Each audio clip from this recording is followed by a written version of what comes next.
Assalamualaikum warahmatullahi wabarakatuh. Eh, Jumpa lagi dengan video selanjutnya ini.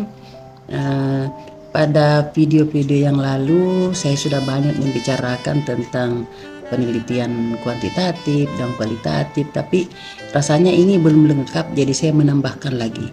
Nah, jadi untuk pada video kali ini saya akan membicarakan tentang penelitian kualitatif. Nah, penelitian kualitatif itu saya telah menjelaskan bahwa ini jauh berbeda dengan penelitian kuantitatif, di mana pada penelitian kuantitatif itu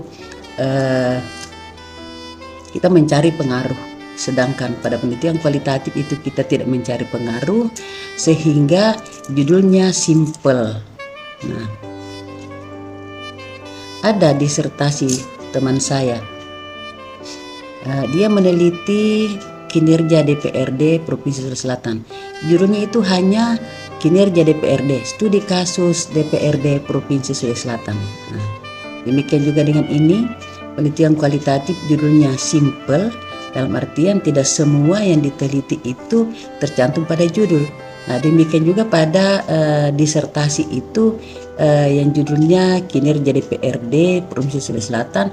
Kita tahu kinerja DPRD itu banyak sekali, termasuk perencanaan, pengawasan, membuat undang-undang, tetapi itu tidak tercantum pada judul.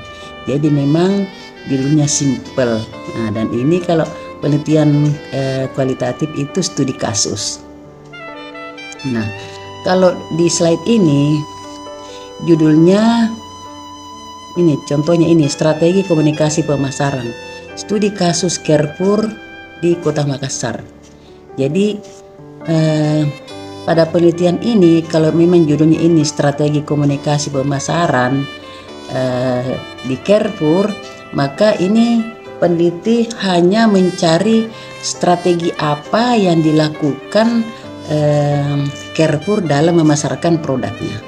Nah, itu kita tidak tahu strategi apa yang digunakan. Nantilah kalau setelah diteliti baru diketahui bahwa strategi yang digunakan Carrefour ini di Kota Makassar itu misalnya strateginya pemasaran online. Nah, atau pemasaran online itu bisa lewat medsos, bisa lewat WhatsApp, atau bisa juga lewat Instagram. Nah, tetapi ada juga mungkin juga ya dia melakukan strategi pemasaran misalnya di televisi, masukkan di televisi atau di radio. Tapi ini kan kita belum tahu, ataukah dia membuka toko. Nah, nantilah setelah kita teliti barulah ketahuan strategi yang digunakan Carrefour ini adalah itu seperti itu. Apakah dia melakukan pemasaran online juga atau bagaimana. Jadi memang untuk penelitian kualitatif itu judulnya singkat ya. Tidak berarti bahwa seperti judul ini strategi komunikasi pemasaran, tidak berarti bahwa semua strategi komunikasi pemasaran yang dilakukan Carrefour itu tertulis di judul. Dan ini kan kita berangkat dari penelitian kualitatif, berarti ini masalahnya belum jelas. Nah, atau masih remang-remang, bahkan masih gelap. Jadi kita belum tahu, sehingga judulnya simple. Namun demikian, judul dan rumusan masalah pada penelitian kualitatif itu bisa berubah, karena menurut Sugiono mengatakan bahwa judul penelitian kualitatif yang judulnya tidak berubah dan rumusan masalahnya juga tidak berubah, masih tetap, artinya peneliti tidak mengeksplor terlalu jauh itu fakta sosial, situasi sosial itu yang diteliti. Nah, berbeda dengan penelitian kuantitatif bahwa memang dari awal itu jelas judulnya, jelas teorinya, jelas variabelnya. Namun pada penelitian kualitatif itu berkembang. Nanti peneliti masuk di lapangan baru menemukan fokus penelitian. Seperti yang saya sudah bicarakan pada slide-slide yang lalu. Nah, Jadi pada penelitian kualitatif itu sebelum rumusan masalah ada di situ tertulis fokus penelitian. Nah, fokus penelitiannya itu nanti dilihatlah apa yang dia mau fokus teliti. Nah, kalau contoh yang lain, misalnya diibaratkan orang yang mau piknik dan dia belum pernah ke tempat piknik itu, maka dia belum tahu sebenarnya apa yang ada di tempat piknik itu. Sehingga nanti peneliti sampai di tempat piknik itu baru mengetahui, oh saya mau fokus meneliti ini saja. Karena di tempat piknik itu ada beberapa variabel, ya misalnya ada penonton yang banyak, kemudian ada sarana dan prasarana, ada ada juga restorannya. Nah, di situ nanti peneliti fokus mau meneliti yang mana. Apakah peneliti mau meneliti tempat pikniknya atau peneliti mau meneliti yang lainnya atau penontonnya. Itulah sampai dikatakan ada fokus penelitian. Tapi pada penelitian kualitatif tidak ada fokus penelitian. Ya. Jadi memang pada penelitian kuantitatif ada pernyataan peneliti yang mengatakan ada rasa keinginan tahuan yang besar dari peneliti untuk meneliti judul tersebut. Nah, sedangkan pada penelitian kuantitatif itu berangkat dari adanya fenomena atau adanya masalah. Nah, fenomena itu adanya kesenjangan antara pelaksanaan dan perencanaan. Ya misalnya seperti ini ya. Ini kan judulnya strategi komunikasi pemasaran. Kalau dikuantitatifkan, misalnya peneliti mendapatkan fenomena bahwa kinerja penjualan Carrefour menurun di tahun 2020. Nah, itu peneliti akan berpikir variabel apa yang terkait dengan kinerja penjualan. Disitulah peneliti akan menetapkan variabel-variabel yang terkait dengan itu dan mencari pengaruh. Jadi memang penelitian kuantitatif itu mencari pengaruh, sedangkan penelitian kualitatif tidak mencari pengaruh sehingga judulnya simpel. Dan penelitian kuantitatif itu karena mencari pengaruh maka judulnya juga mengatakan pengaruh. Misalnya pengaruh komunikasi pemasaran terhadap minat beli konsumen dan kinerja penjualan. Itu pada kalau ini dikuantitatifkan. Namun untuk membuat pendahuluan pada judul penelitian diawali dengan misalnya kalau judul ini strategi komunikasi pemasaran, studi kasus Carrefour di Kota Makassar. Untuk membuat pendahuluan pada judul di atas, maka peneliti diawali dengan bercerita tentang komunikasi secara umum. Atau bisa juga peneliti bercerita dulu tentang beberapa perusahaan, entah itu Indomaret atau Hypermart, kemudian masuk di Carrefour. Nah, kemudian bercerita tentang komunikasi secara umum, lalu dikaitkan dengan komunikasi pemasaran. Nah, kemudian setelah masuk di komunikasi pemasaran, maka di situ ada statement peneliti mengatakan ada rasa keingintahuan yang besar dari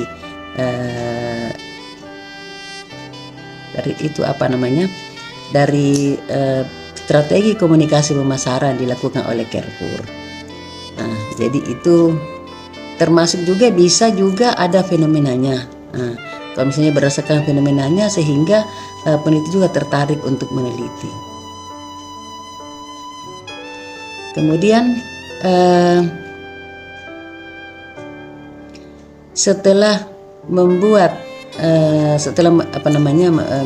pendahuluan, di pendahuluan itu sebelum ada rumusan masalah, ada statement peneliti yang mengatakan ada rasa keingintahuan yang besar dari peneliti untuk meneliti hal itu. Nah, kemudian carilah jurnal pendukung. Cari jurnal pendukung yang ada kaitannya dengan masalah yang akan diteliti. Jadi cari jurnal pendukung, bisa minimal 5, bisa lebih. Karena itu juga sebagai dasar untuk melakukan penelitian dan untuk menyambungkan satu variabel dengan variabel lain. Itu. Kemudian ini contoh rumusan masalah penelitian ini ada pada bab pada materi 4. Kalau saya tidak salah. Nah, pada pendahuluan sebelum merumuskan masalah harus membuat fokus penelitian. Mungkin banyak variabel yang terkait dengan judul tersebut, tapi peneliti hanya fokus dengan judul tersebut. Kalau seperti ini judulnya, strategi komunikasi pemasaran studi kasus Carrefour di Kota Makassar. Maka rumusan masalahnya adalah bagaimana strategi pemasaran, bagaimana komunikasi pemasaran yang dilakukan oleh Carrefour di Kota Makassar. Itu pertama. Kedua, faktor-faktor apa yang menjadi penghambat dan pendukung dari strategi komunikasi pemasaran. Nah, kenapa mengatakan bagaimana? Karena memang itu masih gelap, masalahnya masih gelap, kita belum tahu bagaimana masalahnya sehingga menggunakan kata bagaimana dan tidak mencari pengaruh. Berbeda kalau penelitian kuantitatif yang mencari pengaruh sehingga bentuk rumusan masalah juga berbeda, yang mengatakan apakah ya. Kemudian setelah menulis rumusan masalah, kemudian dilanjutkan dengan tujuan penelitian. Nah, kalau tujuan penelitiannya dari judul ini, kalau tadi dikatakan bahwa bagaimana strategi komunikasi pemasaran yang dilakukan oleh Carrefour di Kota Makassar. Kedua, faktor-faktor apa yang menjadi pendukung dan penghambat dari strategi komunikasi pemasaran di Carrefour Makassar. Maka tujuan penelitiannya mengatakan untuk mengetahui dan mendeskripsikan strategi komunikasi pemasaran Carrefour di Kota Makassar. Yang kedua, untuk mengetahui dan menjelaskan faktor-faktor yang faktor-faktor yang menjadi pendukung dan penghambat dari strategi komunikasi pemasaran. Nah, itu. Jadi sudah selesai bab 1. Masih ada manfaat penelitian. Manfaat penelitian ini ada manfaat secara teoritis dan ada manfaat secara praktis. Nah, manfaat secara teoritis itu berkaitan dengan ilmu dan manfaat secara praktis itu berkaitan dengan perusahaan kita teliti.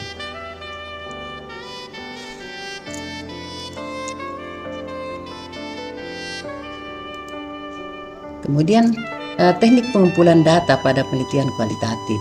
Ini observasi partisipan. Jika memang peneliti mau total dengan penelitiannya, maka dia melakukan observasi partisipan dalam arti bahwa peneliti ikut hidup bersama dengan informannya, misalnya ikut bersama dengan marketingnya atau apa. Tapi kalau kita di Makassar itu mungkin yang banyak dilakukan oleh peneliti hanya wawancara mendalam. Jadi kalau menggunakan wawancara mendalam itu peneliti mewawancarai saja marketingnya dan juga bisa juga mewawancarai yang punya Carrefour kalau memang bisa ketemu. Nah, sehingga dari hasil wawancara itu semua dicatat, bahkan bila perlu peneliti membawa tape recorder, membawa laptop kecil sehingga bisa mencatat apa dari hasil wawancara itu. Peneliti bisa mencatat hasil dari wawancara itu dan bisa merekam ya dari wawancara itu. Nah, kemudian selain itu peneliti juga bisa membawa kamera. Nah, tapi sekarang kan handphone itu sudah lengkap, bisa merekam, bisa mempotret. Jadi sekarang itu handphone itu menggantikan banyak hal ya. Misalnya menggantikan radio, menggantikan televisi, karena berita-berita juga ada di handphone. Kemudian menggantikan kamera, menggantikan tape recorder, karena bisa kita dengar lagu dari handphone kita. Jadi itulah perkembangan teknologi di saat sekarang ini. Itu ya. Jadi peneliti, tapi itu terserah peneliti saja. Kalau memang mau membawa tape recorder atau mau membawa tustel, itu bisa saja, tergantung peneliti. Nah, kemudian ini triangulasi. Triangulasi ini menggabungkan dari berbagai teknik pengumpulan data dari sumber data yang ada. Menggabungkan itu misalnya menggabungkan antara hasil wawancara dengan foto, kemudian tape recorder. Jadi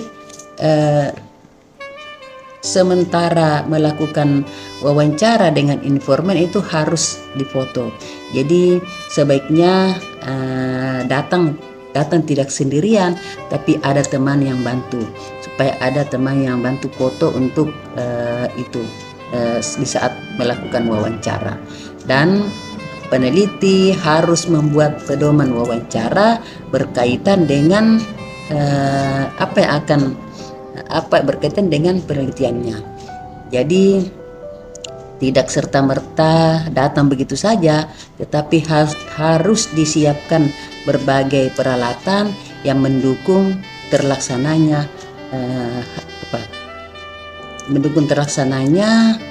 teknik-teknik dalam pengumpulan data. Nah, kemudian observasi, objek observasi dalam penelitian kualitatif. Ini menurut Spradley ini dinamakan situasi sosial yang terdiri atas 3 komponen, yaitu place atau tempat, vektor atau pelaku, dan activity atau aktivitas. Nah, place ini tempat di mana kita berinteraksi dalam suatu sosial sedang berlangsung, di mana kita meneliti, itu place ya. Kemudian aktor ini pelaku. Siapa pelakunya? Nah, pelaku memainkan peran. Berarti pelakunya adalah peneliti, kemudian juga informan juga termasuk itu. Kemudian activity atau kegiatan dilakukan oleh aktor dalam situasi sosial yang berlangsung. Apa aktivitasnya? Aktivitasnya itu melakukan wawancara, mencatat hasil-hasil wawancara, mempotret, kemudian mengambil gambar atau foto. Nah, itu. Kemudian ini pengumpulan data dengan wawancara atau interview. Jadi kita di Indonesia itu jarang ada yang mau melakukan observasi partisipan, karena itu prosesnya lama. Yang banyak dilakukan oleh peneliti kualitatif adalah melakukan wawancara mendalam. Dan kalau melakukan wawancara mendalam, maka harus ditulis tanggal berapa melakukan wawancara, tanggal berapa, hari apa, tanggal berapa, bulan berapa, dan tahun berapa. Dan itu harus ditulis di laporan atau di hasil penelitian, karena itu salah satu kelengkapan. Karena kalau tidak ada tanggalnya, tidak ada bulannya, nanti pembacanya melihat kapan dia penelitian ini, kita tidak tahu. Tapi kalau ada tanggalnya, ada bulannya, maka itu jelas dia melakukan wawancara pada hari apa, bulan berapa, tanggal berapa, dan tahun berapa. Makanya itu perlu kelengkapan. Saya pernah menguji mahasiswa S2, itu tidak ada tanggalnya. Jadi saya tanya kapan wawancaranya, dia bilang dia juga lupa.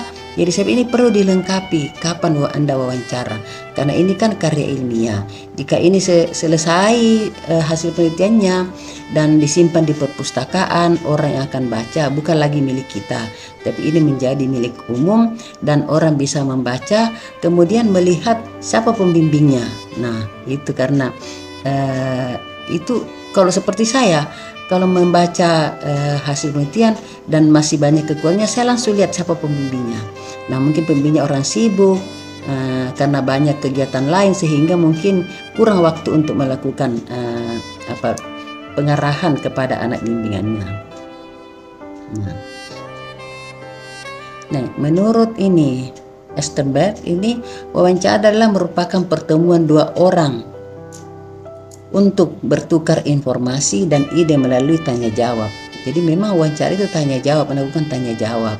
berkaitan dengan informasi apa yang kita ingin peroleh, sehingga dapat dikonstruksikan apa maknanya dalam suatu topik tertentu. Jadi memang kan dari awal saya mengatakan bahwa untuk penelitian kualitatif itu lebih kepada pemaknaan, apa maknanya. Nah, sama halnya kalau kita melihat orang yang di satu tempat, kita bertemu dengan orang banyak, kemudian ada orang yang mengelipkan matanya, ada orang yang senyum-senyum, apa maknanya? Nah, kalau senyum-senyum itu atau mengelipkan matanya itu kita harus mengerti perasaannya. Meneliti perasaannya, kenapa dia tersenyum. Nah, mungkin senyum karena dia lagi simpatik kepada seseorang, ya, seorang wanita. Nah, kenapa dia menangis? Mungkin terharu karena satu dan lain hal sehingga dia terharu. Jadi memang penelitian kualitatif ini lebih kepada pemaknaan. Jadi tidak berlaku umum, ya. Nah, wawancara digunakan sebagai teknik pengumpulan data apabila peneliti ingin melakukan studi pendahuluan untuk menemukan permasalahan. Jadi memang kalau kita ingin meneliti ada namanya studi pendahuluan. Kita ke sana dulu melakukan studi pendahuluan, ya. Kemudian studi pendahuluan.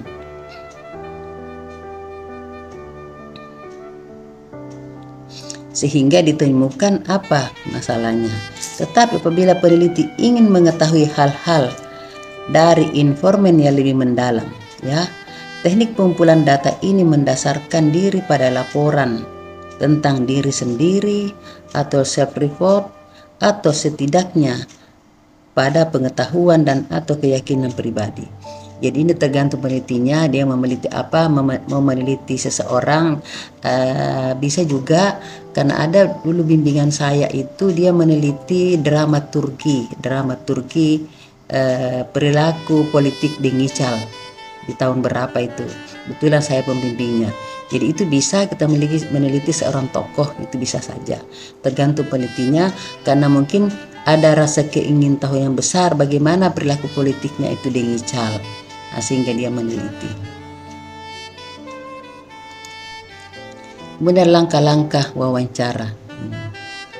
Lincoln dan Kuba dalam Sanapia Faisal mengemukakan ada 7 langkah dalam menggunakan wawancara untuk mengumpulkan data pada penelitian kualitatif, yaitu 1. Menetapkan kepada siapa wawancara itu akan dilakukan. Jadi untuk melakukan wawancara harus sudah jelas siapa informannya. Nah, kita peneliti menentukan siapa kira-kira yang bisa memberikan informasi tentang data yang kita butuhkan. Jadi menetapkan siapa informannya, siapa yang bisa memberikan data. Kalau dirasa itu satu orang belum cukup, maka bisa mengambil lebih dari satu orang. Atau dari informasi yang dibutuhkan peneliti itu merasa belum cukup, maka bisa juga menambahkan atau menanyakan siapa kira-kira yang bisa menjadi informan lagi, menanyakan ke informan 1.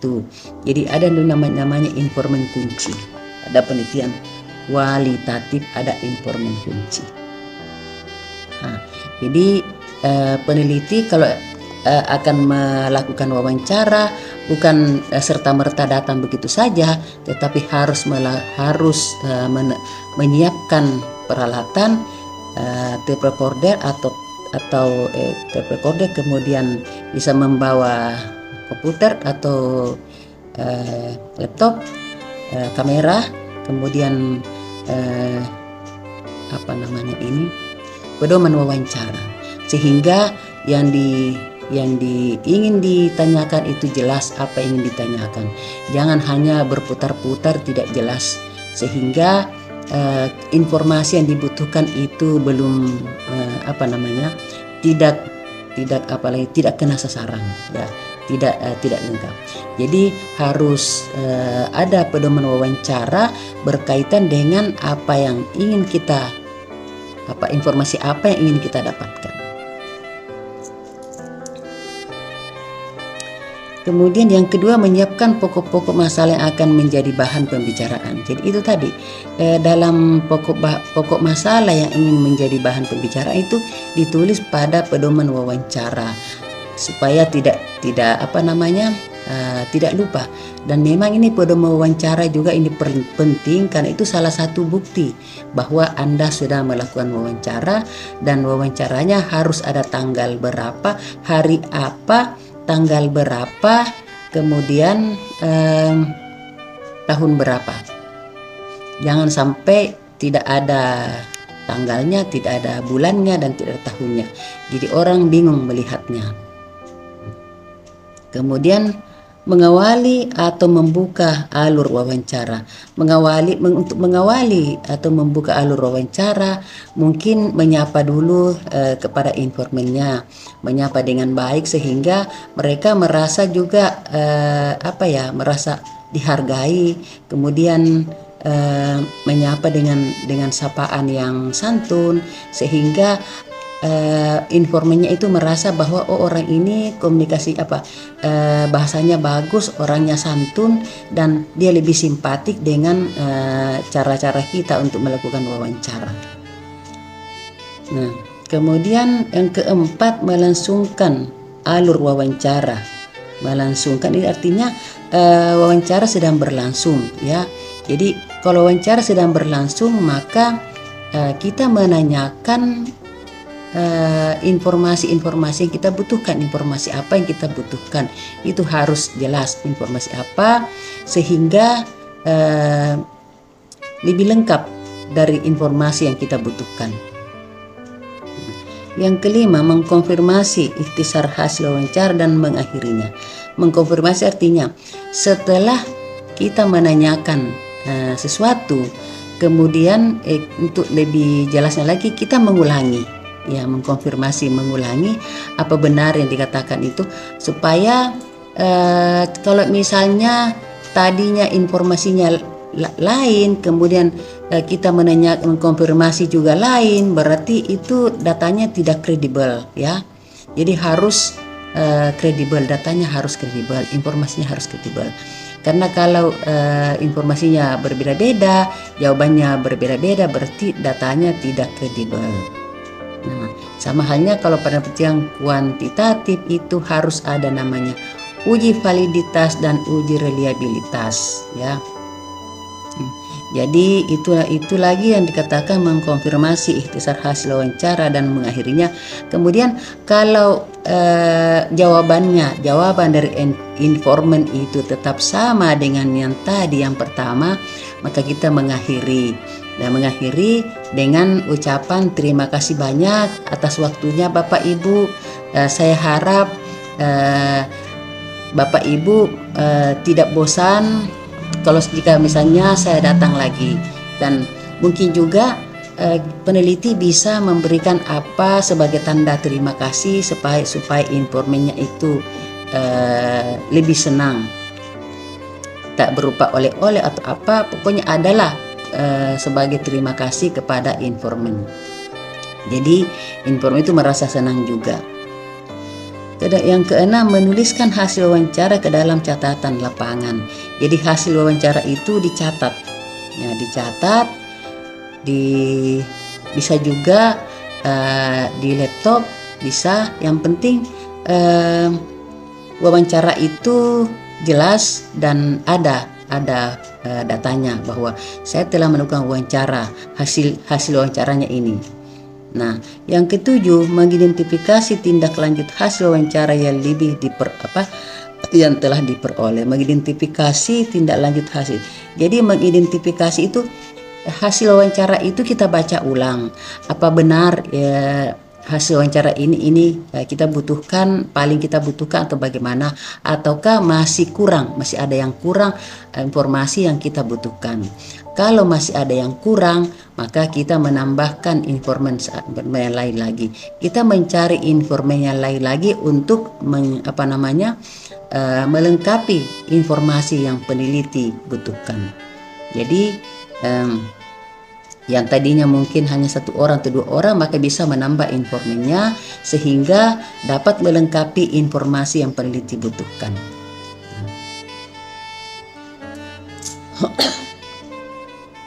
Jadi ini hasil wawancara dari informan itu semua ditulis di laporan penelitian. Tetapi jika menulis laporan penelitian itu bukan hanya semata-mata menulis hasil wawancara dari informan, tetapi di bawah setelah menulis hasil wawancara harus ada statement peneliti yang berkaitan dengan hasil wawancara dari informan itu.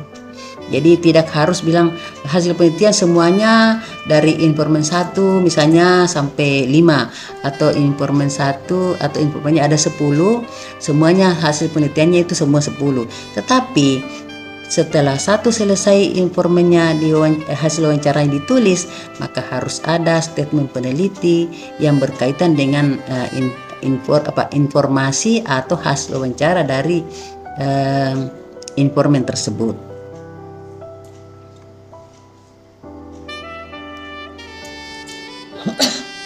Nah, ini alat-alat wawancara.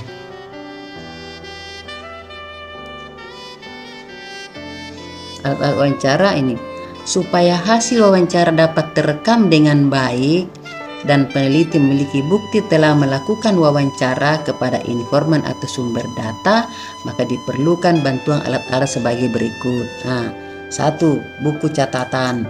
Jadi setiap Anda mewawancarai, peneliti harus mencatat.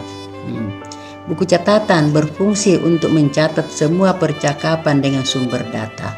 Nah, tapi sekarang sudah banyak komputer kecil, notebook yang dapat digunakan untuk membantu mencatat dari hasil wawancara.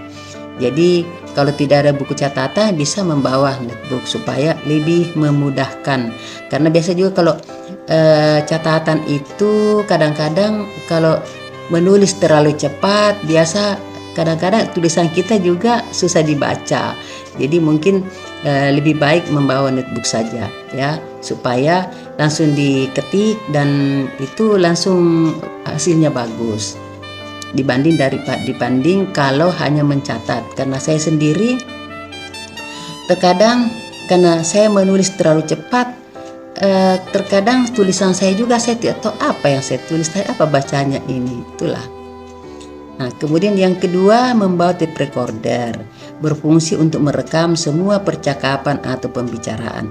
Jadi sebelum peneliti melakukan wawancara, maka harus di-on-kan itu tape recorder agar bisa merekam. Nah, jadi pertama mencatat, kemudian merekam dengan tape recorder atau bisa melalui handphone, direkam dengan handphonenya. Jadi tape recorder ini berfungsi untuk merekam semua percakapan atau pembicaraan. Nah, penggunaan tape recorder dalam wawancara perlu memberitahu kenapa informannya apakah dibolehkan atau tidak. Jadi itu juga etikanya seperti itu. Kita menanyakan ke informan apakah boleh menggunakan tape recorder atau tidak. Nah, kalau misalnya ada yang membolehkan kita menggunakan, tapi kalau tidak membolehkan juga tidak. Jadi hanya mencatat saja di komputer. Kemudian kamera untuk memotret kalau peneliti sedang melakukan pembicaraan dengan informan. Nah, kamera ini memang berfungsi untuk memotret. Jadi harus ada teman yang bisa memotret selama kita melakukan wawancara.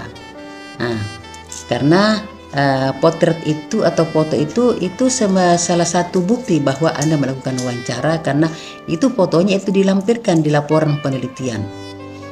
Saya kembali lagi tadi, ini katakanlah yang tape recorder ini berfungsi untuk merekam semua percakapan atau pembicaraan, tapi harus ditanyakan kepada informan apakah bisa menggunakan tape recorder atau tidak. Kalau dia misalnya tidak mau, maka kita juga ngotot mau supaya terekam dengan baik. Kita bisa memberikan alasannya, maaf ibu, maaf bapak ibu, saya bawa ini tape recorder karena untuk lebih melengkapi dari informasi yang saya butuhkan. Jadi bisa seperti itu. Nah, jadi kamera juga untuk memotret di saat kita melakukan wawancara. Nah, kemudian dengan adanya foto, maka dapat meningkatkan keabsahan penelitian dan akan lebih terjamin karena peneliti betul melakukan pengumpulan data. Jadi itu juga dengan adanya foto itu merupakan salah satu bukti bahwa Anda sudah melakukan wawancara dengan informannya. Jadi pertama ada tape recorder, ada ada catatan, ada dicatat di komputer, kemudian ada direkam dengan tape recorder atau melalui HP, kemudian ada fotonya. Jadi sudah lengkap ya, lengkap dari hasil pengumpulan datanya. Nah, dari hasil pengumpulan data ini semua dicatat di laporan penelitian. Nah, semua dicatat di laporan penelitian. Tapi kalau kita peneliti merasa bahwa ini belum bisa menjawab rumusan masalah, maka kita mencari lagi informan baru. Karena saya pernah menguji mahasiswa S2, tapi hasil penelitiannya itu tidak menjawab rumusan masalah. Nah, itu dia. Nah, mungkin karena pedoman wawancaranya itu tidak lengkap atau tidak tahu bagaimana ya sampai bisa begitu. Tetapi pada penelitian kuantitatif itu karena memang diawali dari awal itu ditetapkan secara jelas variabelnya dan ada fenomenanya, kemudian teorinya juga di awal sudah jelas teorinya siapa yang digunakan. Nah, berbicara tentang teori pada penelitian kualitatif, maka teori yang digunakan pada penelitian kualitatif adalah teori yang cocok saja dengan masalah yang kita teliti. Nah, kan biasa banyak teori tapi tidak cocok, tidak relevan dengan masalah yang kita teliti, sehingga tidak kena. Nah, makanya perlu dikatakanlah kalau misalnya kita ingin meneliti tentang konflik di masyarakat itu, maka itu menggunakan teori konflik. Nah, kalau misalnya ingin meneliti tentang fakta sosial, misalnya interaksi sosial, maka menggunakan interaksi simbolik, ya. Nah, itu jadi harus sesuai dengan jadi teori harus sesuai dengan apa yang kita teliti. Data display atau penyajian data. Setelah data direduksi, maka langkah selanjutnya adalah mendisplay data. Nah, kalau dalam penelitian kualitatif, penyajian data ini dapat dilakukan dalam bentuk tabel atau grafik. Jadi ini mereduksi data. Mereduksi data itu kan memilih-milih ya, mana data yang penting, mana yang kurang penting, dan mana yang tidak penting. Jadi data yang diperoleh dari penelitian kualitatif itu diklasifikasi antara lain, ini data penting, ini yang kurang penting, ini juga bisa diambil, kurang penting masih bisa diambil. Nah, tetapi pada penelitian kuantitatif itu dapat dilakukan dalam bentuk tabel. Jadi kalau kuantitatif itu kan menggunakan statistik, jadi ada angka-angka. Ini dalam tabel ini kan angka-angka. Nah, tetapi angka-angka itu perlu dijelaskan. Ada juga menggunakan grafik atau piktogram dan sejenisnya. Nah, melalui penyajian data tersebut, maka data terorganisasikan, tersusun dalam pola hubungan sehingga akan semakin mudah dipahami. Jadi dengan demikian, melalui penyajian data yang lengkap sehingga data itu lebih tersusun dan lebih terorganisir, dan sehingga menemukan pola hubungan dan semakin mudah dipahami. Nah, kemudian penelitian kualitatif, penyajian data bisa dilakukan dalam bentuk uraian singkat, bagan, hubungan antara kategori, flowchart, dan sejenisnya. Jadi memang karena penelitian kualitatif itu tidak menggunakan angka-angka, sehingga penyajian datanya bisa hanya melakukan uraian singkat. Nah, atau bisa juga menggunakan analis datanya, bisa menggunakan apa lagi yang saya lupa itu, analisis SWOT. ada yang menggunakan analisis SWOT. Karena pada analisis SWOT itu ada peluang dan ada hambatan. Jadi di situ dilihat peluangnya apa, hambatannya apa. Jadi kayaknya kalau menggunakan analisis SWOT itu lebih jelas. Namun demikian masih banyak juga yang menggunakan selain analisis SWOT, hanya menggunakan narasi atau hanya menggunakan uraian singkat. Dan itu tergantung penelitinya, analisis apa yang digunakan. Kalau dia hanya mau menggunakan uraian singkat, maka itu juga dibolehkan. Mau menggunakan juga analisis SWOT juga itu dibolehkan. Nah, tergantung penelitinya. Jadi pada penelitian kualitatif seperti itu langkah-langkahnya. Jadi ada penggabungan ya, pada pengumpulan data ada penggabungan data dari penggabungan data, teknik pengumpulan data. Ada bisa observasi partisipan bagi yang siap untuk observasi partisipan, tapi ada juga yang hanya siap untuk wawancara mendalam. Ya tergantung penelitinya mana yang dipilih. Kalau memang peneliti merasa berat untuk melakukan observasi partisipan, maka dia bisa memilih wawancara mendalam saja.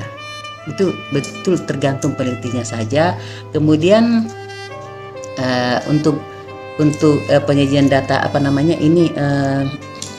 penggabungan data ini triangulasi ya, menggabungkan dari berbagai teknik pengumpulan data dari sumber data yang ada. Jadi menggabungkan dari wawancara mendalam, kemudian dengan foto, dengan hasil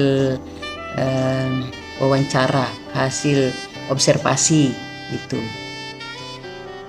Jadi untuk penelitian kualitatif itu tidak sesederhana yang kita pikirkan, karena sebenarnya kalau kita mau adakan observasi partisipan mungkin agak berat ya, tetapi kalau hanya mau melakukan wawancara itu tidak juga.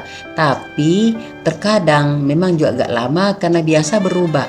Kalau masih ada data yang baru, maka dianggap penelitian belum selesai. Nah, tapi kalau datanya sudah jenuh, katakanlah sudah jenuh, itu artinya tidak ada lagi data yang baru, maka penelitian dianggap sudah selesai.